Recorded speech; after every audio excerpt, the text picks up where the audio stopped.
आज हमने घर पर हूँ और सोचा कि सुबह सुबह आप लोगों के बीच में हम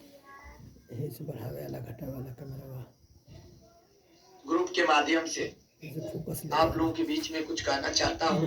पूरे प्रदेश के सभी चौकीदार भाइयों को जय हिंद। और सभी लोग से मैं हाथ जोड़कर विनती करना चाहता हूँ कि आने वाला दिन 27 तारीख को आप लोग घर से निकलिए। 28/1/2023 को आप लोग 4 बार रेलवे स्टेशन पहुंचने का काम करिएगा। बहुत ज्यादा भीड़ हो रही है, 75 जिले के लोग आ रहे हैं, बहुत ज्यादा भीड़ हो रही है।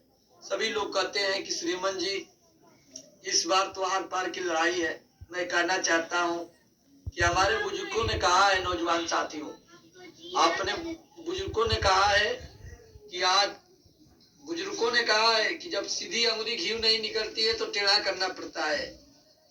और थोड़ा नौजवान साथियों से कहना चाहता हूँ जो हमारी वीडियो सुनते हैं, उन लोगों से कहना चाहता हूँ थोड़ा विचार करिए। विचार करने की जरूरत है। जब तक आप लोग विचार नहीं करोगे तब तक कुछ होने वाला नहीं है। मैं कितनाओं भी लड़ते लड़ते जान भी दे दूंगा, कुछ होने वाला नहीं है। होने वाला तब है कि जब 70,000 में 20,000 या 30,000 की संख्या होगी, 10,000 की होगी, तो सरकार को भी नजर करना होगा।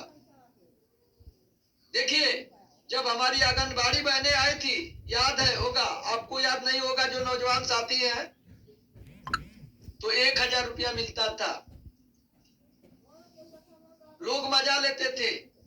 आज उस आंगनबाड़ी बहने को 10,000 से ऊपर मिल रहा है और लोग उसे सम्मान से देख रहे हैं। उसका फार्म आ रहा है तो लाइन लगता है, लाइन लगता है, उसका फार्म आता है, लोग पूछते हैं कि आंगनबाड़ी की भर्ती आई कि नहीं।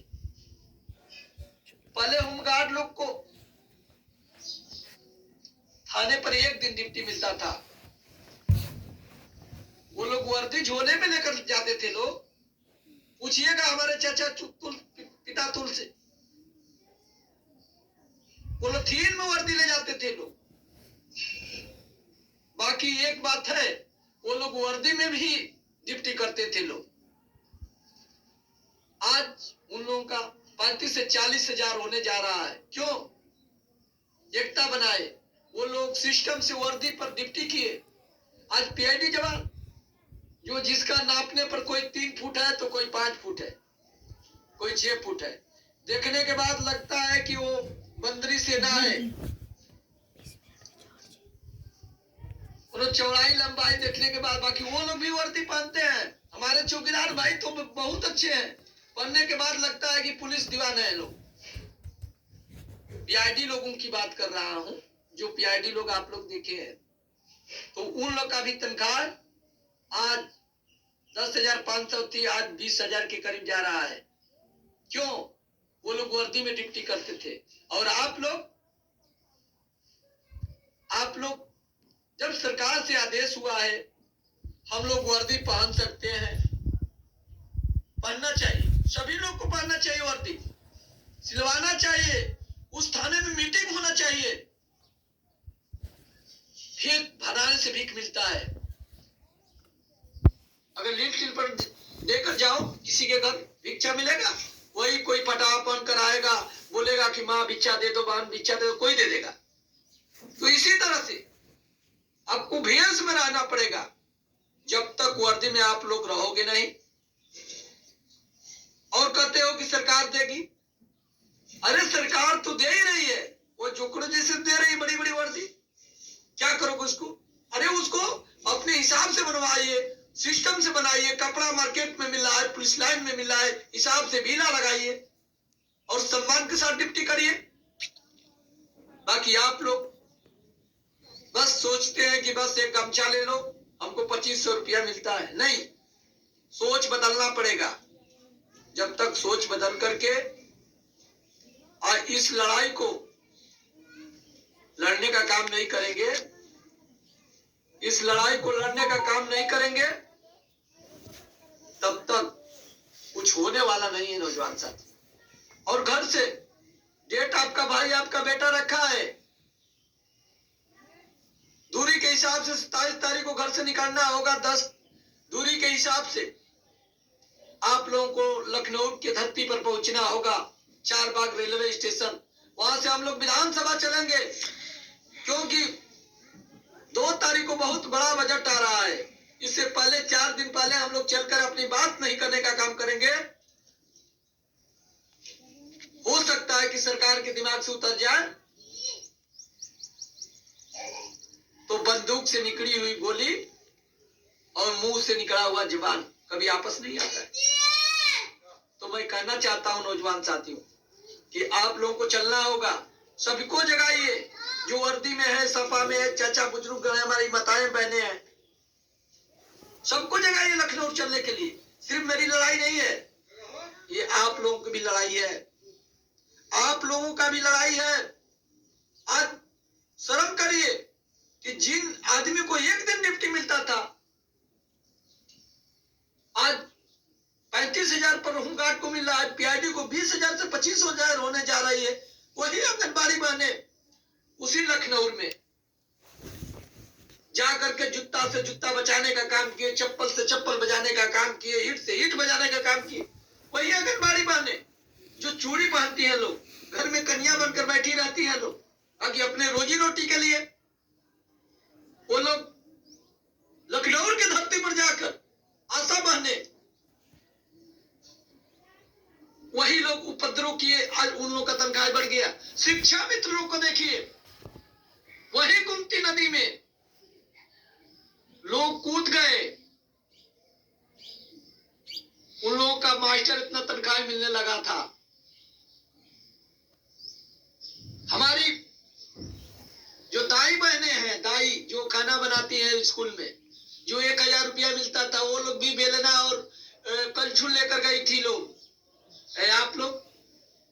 आप लोग पैंट कुर्ता कस लेते हैं।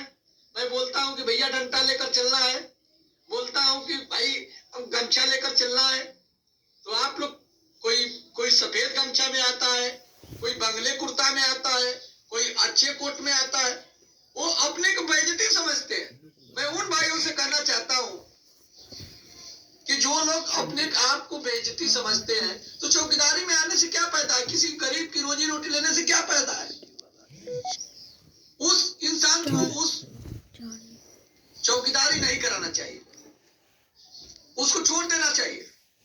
नहीं तो अगर चौकीदारी में करा रहे हैं, करा दिए हैं, तो भले अमीर हो, आपका ट्रक चलता हो, आप प्रधान है, सेक्रेटरी है, आपका भाई दरोगा है, उससे लेना देना नहीं है।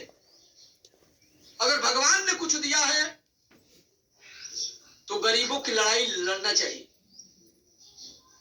लोग कहते हैं कि सुलेमान जी आपका क्या काम है, अकेले मरते रहते हैं।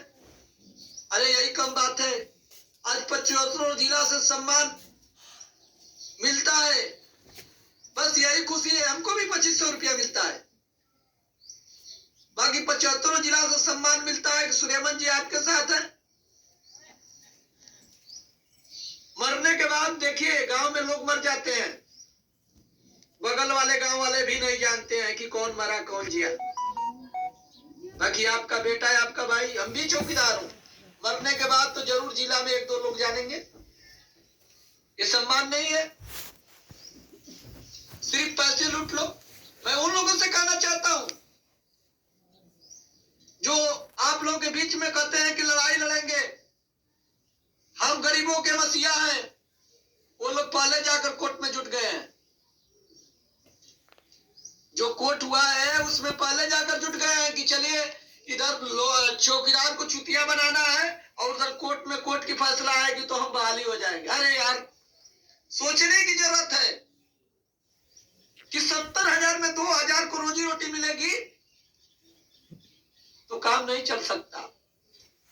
बाकी अगर 2,000 को नहीं मिली, 78,000 लोग को मिल गए, 68,000 लोग को मिल गया, तो वो लोग 2,000 लोगों का काम चला देंगे। बाकी वो नेता लोग से कहना चाहता हूं, चाहे देवरिया के हो, चाहे बस्ती के हो, चाहे गोंडा के हो, सभी लोग जितना आप लोग की लड़ाई लड़ते हैं, सभी लोग कोर्ट में पैसा दे दिए। आप लोग कहते हैं कि हम गरीबों के मसीहा हैं, हम लड़ते हैं, हम इनकी लड़ाई लड़ेंगे, जीतेंगे। नहीं, ऐसा नहीं होता है। अगर यही करना है, अगर कोर्ट में हम लोग कहीं करते हैं तो सामूहिक करेंगे, 10-10 रुपया लगाकर सामूहिक करेंगे, भले कोई दे या ना दे।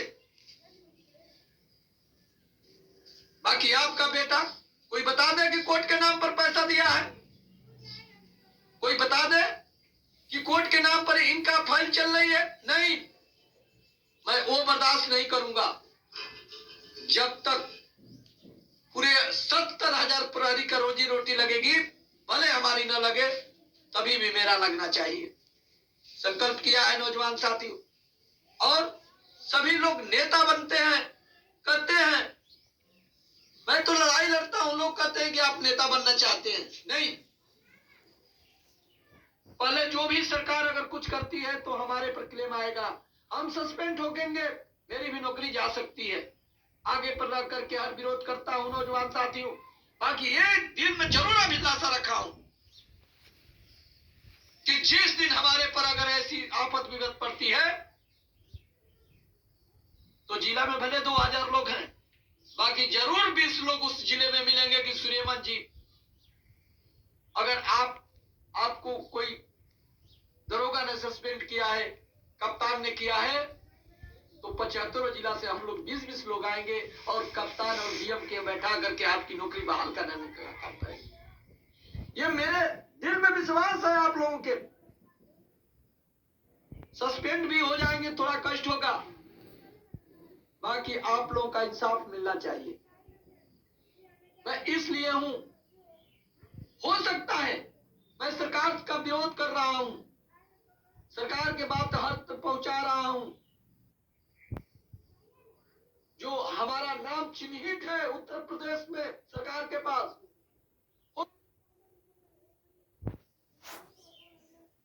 पेंट कर दे। बाकी मैं विश्वास रखता हूं कि 2500 नहीं, अगर 5000 की जरूरत पड़ी तो लोग 10-10 पैसा और 50 पैसे और 1 रुपया दे करके हमारा तनख्वाह देने का काम करेंगे।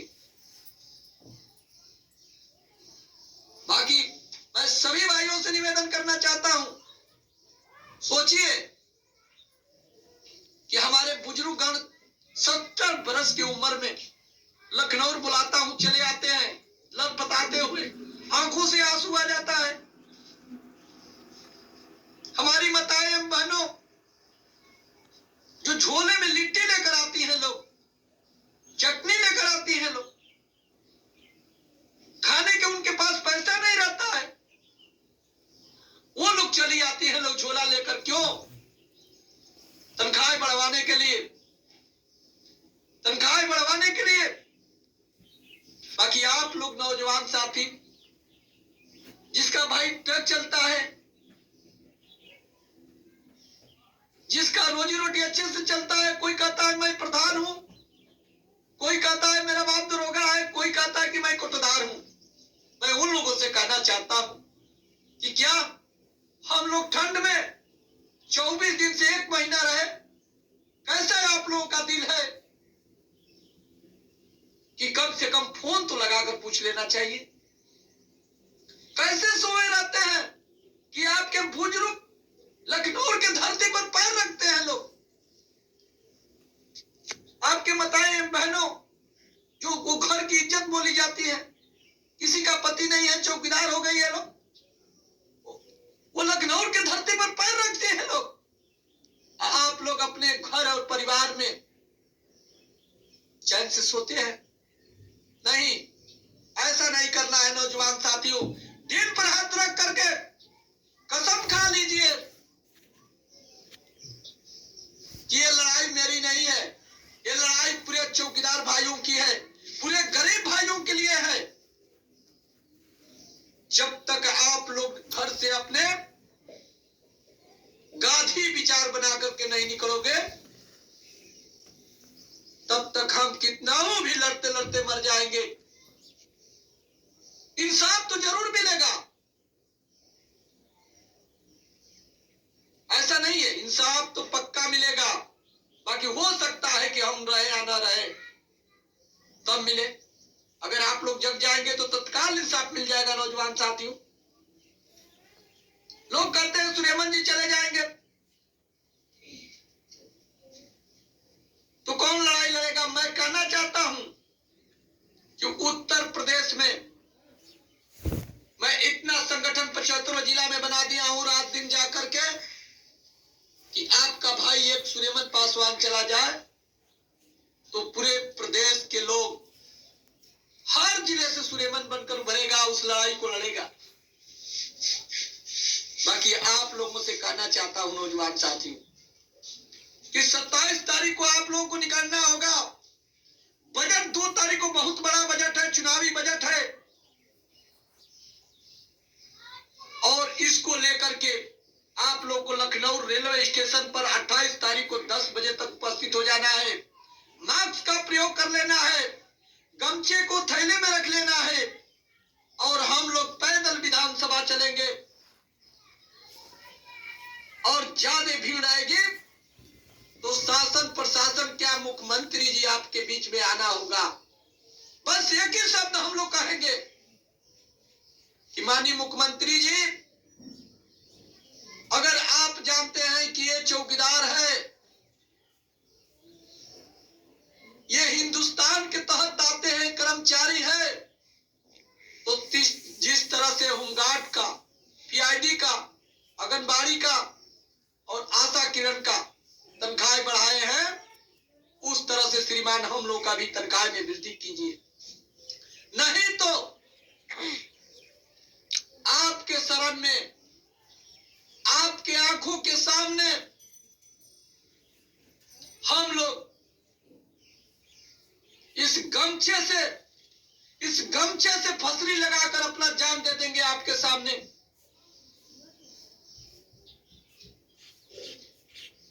बाकी नौजवान साथियों, ये दिल में रख लेना, डरने की कोई जरूरत नहीं है।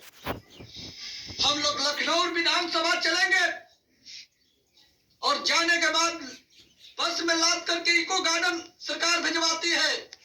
इको गार्डन नहीं चलना है, सुचारू रूप से अपनी बात कहना है और बैठ जाना है। शासन प्रशासन को छोड़ दे देना है कि जितना मारो हम लोग सहेंगे। बाकी माननीय मुख्यमंत्री जी से अपनी बात कहकर जाएंगे, यहां से हम लोग हटने वाले नहीं है। मारो लाठी जितना मरना है, हम लोग कहीं से।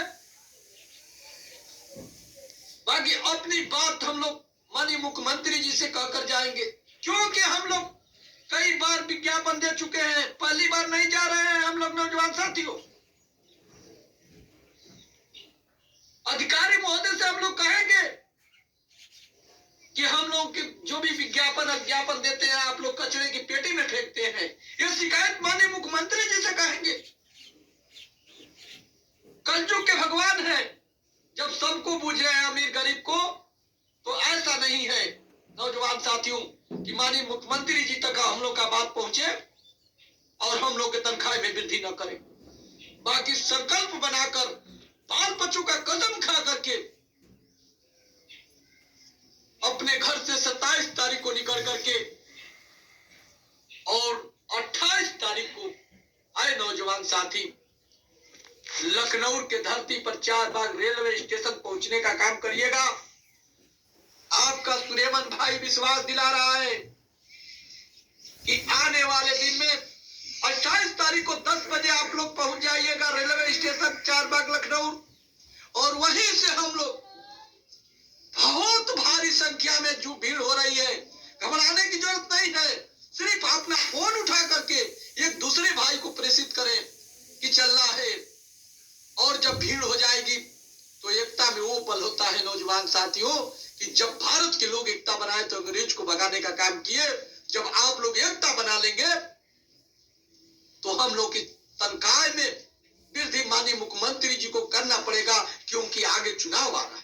इसी के साथ एक बार पुनः सभी सम्मानित साथियों को हाथ जोड़कर विनती करना चाहता हूं, निवेदन करना चाहता हूं कि अरे नौजवान साथियों, जिसके पिता बूढ़े हो गए हों उनके बदले में अपने नाती भेज देंगे, अपने बेटे भेज देंगे। और माताएं बहनों से हाथ जोड़कर विनती करना चाहता हूं कि जिस जिले में हमारी माताएं बहनों आप लोग नियुक्त हुई है, जहां आप लोगों का पैर पड़ा है तहां विजय हुआ है। तो मैं जिस जिले में, जिस थाने के अंतर्गत हम हमारी माताएं बहनों हैं, उन माताएं बहनों को आप लोग जरूर लखनऊ लेकर आइएगा। और इसी के साथ अपनी बारी समाप्त करता हूं।